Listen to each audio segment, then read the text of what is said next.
ഈശോ മിശിഹായിക്ക് സ്തുതിയായിരിക്കട്ടെ. കുറച്ച് ദിവസം മുന്നാണ് ഈ 10ാം ക്ലാസ് വരെയുള്ള 5ാം ക്ലാസ് തുടങ്ങി 10ാം ക്ലാസ് വരെയുള്ള കുഞ്ഞുങ്ങൾക്ക് വേണ്ടി ഒരു പരിശുദ്ധ ബലി അർപ്പിക്കാൻ പോയത്. ക്രിസ്തുമസിനോടനുബന്ധിച്ചുള്ള ദിവ്യബലി ആയതുകൊണ്ട് തന്നെ അവരോടൊരു ചോദ്യം ചോദിച്ചു, what is special about December? ഡിസംബറിലെ ഏറ്റവും പ്രത്യേകത എന്താണ്? ഒറ്റ ഉത്തരം, എല്ലാവരും ഒരുമിച്ച് ക്രിസ്മസ് ക്രിസ്മസ്. അതിനകത്ത് വേറെ ഒരു സംശയമില്ല. നമ്മുടെ അടുത്ത ചോദ്യം അതായിരുന്നു, and what is special about Christmas? ക്രിസ്മസിൻ്റെ സ്പെഷ്യൽ എന്താണ്? ഒരുപാട് ഉത്തരങ്ങൾ. ആദ്യത്തെ ആൾ സാന്റാക്ലോസ് പറയുമ്പോൾ അടുത്ത ആൾ കേക്ക് പറയും, അടുത്ത നക്ഷത്രം പറയും, ക്രിസ്മസ് ട്രീ പറയും. ഇങ്ങനെ പറഞ്ഞാലും തീരാത്തത്ര ഒരുപാട് പ്രത്യേകതകൾ ക്രിസ്തുമസിന്. ഒരാൾ പോലും ക്രിസ്തുവെന്ന് പറഞ്ഞില്ലല്ലോ എന്നുള്ളൊരു സങ്കടം ബാക്കിയായി. ഒരു കുഞ്ഞു പോലും. നമ്മൾ എന്തുകൊണ്ടാണ് ക്രിസ്തുമസിൻ്റെ ഏറ്റവും സ്പെഷ്യൽ ക്രിസ്തുവാണെന്ന് പറഞ്ഞു കൊടുക്കാനായിട്ട്, പറഞ്ഞ് പഠിപ്പിക്കാനായിട്ട് മറന്നുപോയിരിക്കുന്നത് എന്നുള്ള ഭാരമുള്ളൊരു ചിന്തയിടാണ്. ക്രിസ്തുമസ് ഇങ്ങനെ സന്തോഷത്തിൽ ഇങ്ങനെ മുന്നോട്ട് പോകുമ്പോൾ ചില തിരുത്തലുകൾ കൂടെ നല്ലതാണെന്ന് തോന്നിയത് കൊണ്ടാണ്.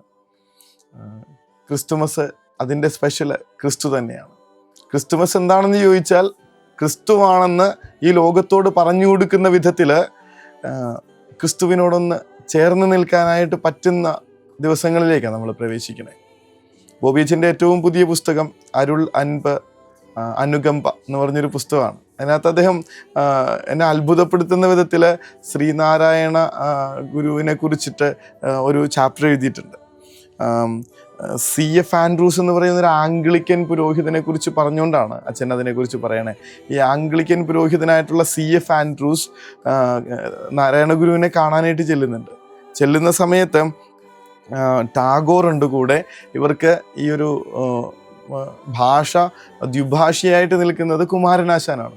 എന്തൊരു വലിയ ഒരു മനുഷ്യരാണ് ഒരുമിച്ച് ചേരുന്നതെന്ന് നോക്കണം. ഭയങ്കര സെലിബ്രിറ്റീസാണ് ഒരുമിച്ച് ചേർന്നേക്കണേ. ഇവിടെ ഇങ്ങനെ സംസാരിച്ചു കൊണ്ടിരിക്കുമ്പോൾ ഗുരു പറയുന്ന ഓരോ കാര്യങ്ങളും ഈ ആംഗ്ലിക്കൻ വൈദികനായിട്ടുള്ള CF ആൻഡ്രൂസിൻ്റെ ഉള്ളിൽ ആഴത്തിൽ പതിഞ്ഞുകൊണ്ടിരിക്കുക. ടാഗോറിനേക്കാൾ കൂടുതൽ ഈ മനുഷ്യൻ്റെ കണ്ണുകൾ നിറയുന്നുണ്ട്. അനന്തരം അതിനുശേഷം ഈ കൂടിക്കാഴ്ചയ്ക്ക് ശേഷം പാരീസിലുള്ള തൻ്റെ സ്നേഹിതനായിട്ടുള്ള റൊമൈൻ റോളണ്ടിന് അദ്ദേഹം എഴുതുന്നൊരു കാര്യത്തെക്കുറിച്ചാണ് ബോബിച്ചൻ എഴുതി വച്ചിരിക്കുന്നത്.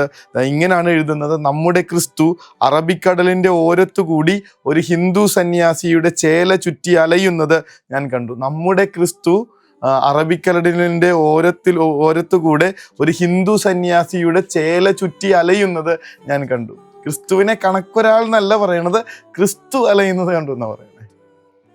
നമ്മുടെ മുന്നിലുള്ള വെല്ലുവിളിയാണിത്. നമ്മുടെ സാധ്യത മാത്രമല്ല, നമ്മുടെ ബാധ്യത കൂടെയാണിത്. ക്രിസ്തുമസ് നമ്മുടെ ഉള്ളിലേക്ക് ഇങ്ങനെ വെച്ച് തരുന്ന വലിയ വെല്ലുവിളിയാണിത്. ക്രിസ്തു ആവുക. സാന്റാക്ലോസ് ആയ പോരാ, നക്ഷത്രമായ പോരാ, ക്രിസ്തുമസ് ട്രീ ആയ പോരാ, മാലാഖമാരായ പോരാ, എനിക്ക് ക്രിസ്തുവായേ പറ്റുള്ളൂ. ക്രിസ്തുമസിന് പറ്റുമെന്നൊന്ന് നോക്കുന്നേ. കൂടെയുള്ളവരുടെ ക്രിസ്തുവായി ഒന്ന് പിറക്കാനായിട്ട്, ജീവിച്ചിരിക്കുന്നിടങ്ങളിൽ ക്രിസ്തുവിനെ കണക്കൊന്ന് ജീവിക്കാനായിട്ട് ഒന്ന് ശ്രമിച്ചു നോക്ക്. E.D.